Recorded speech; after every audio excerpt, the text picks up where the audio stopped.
Hello, my name's Douglas Baldwin, and I wrote the cookbook, Sous Vide for the Home Cook. I also wrote the web guide, A Practical Guide to Sous Vide Cooking. Today I'm going to show you how I cook a leg of lamb.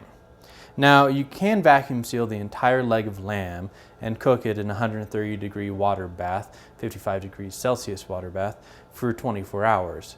But we're just a family of 3, so I'm going to cut up into smaller portions. You don't need the netting that usually comes in. This I just bought and it happened to be boneless. So I'm going to cut it into 2 halves, and then I'm going to cut each of these halves in half. And this will give us a nice weekend meal. Now that I've sliced up the lamb, I'm going to put them in my vacuum bags. I've turned over the top edge so that it will remain dry, so I don't have to worry about it not sealing correctly. It also opens up the bag so it's easier for me to insert the lamb.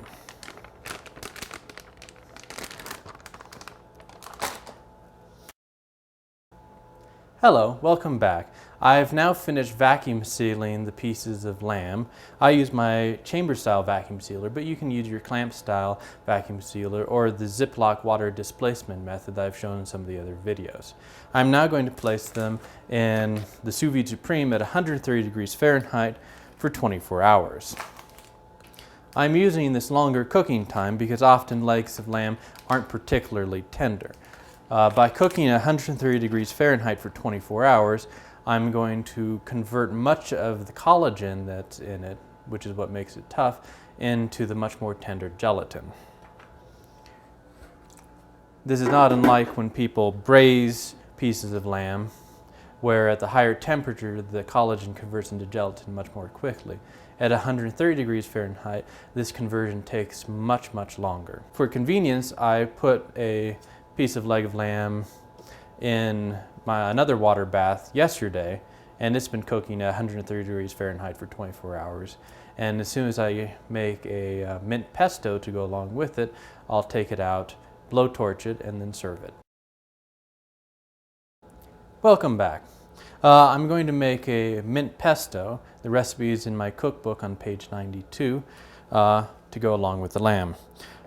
I'm just finishing up grating the Parmesan cheese. So we have our Parmesan cheese. I've put spearmint already in my food processor. To that I'm going to add some basil, walnuts, some good extra virgin olive oil, a little bit of raw garlic. You don't want to use too much or it'll make it a little too hot. Lemon zest and lemon juice. And finally, the Parmesan cheese. So now, just use the pulse function until it looks like a nice smooth pesto. Frequently you'll have to use a spatula to get what's popped up on the sides. Now that the pesto's done, I'm going to take the lamb out of the water bath, remove it from the bag, dry it with paper towels, and then sear it with my blowtorch, and I'll be right back. Welcome back. So I've finished seasoning the pesto that I just made, and I've transferred it to a bowl there. I've taken the piece of leg of lamb out of the water bath that I had in since yesterday, and I've dried off with paper towels. It's important to dry it off with paper towels so that it can brown more quickly with the blowtorch. Okay, so I've started my blowtorch, and I'm just going to slowly move it over the surface of the leg of lamb until it's a nice mahogany brown in color.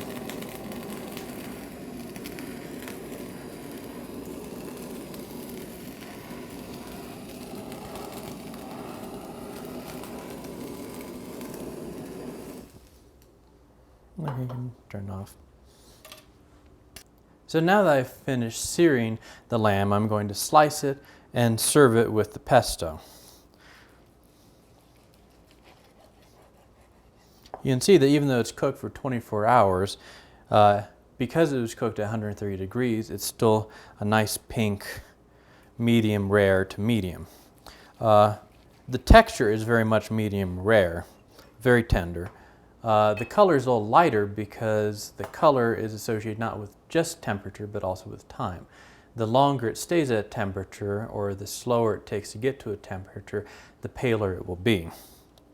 So we can serve the lamb, a little bit of pesto, and whatever your favorite vegetable is, and I'm sure you'll enjoy it.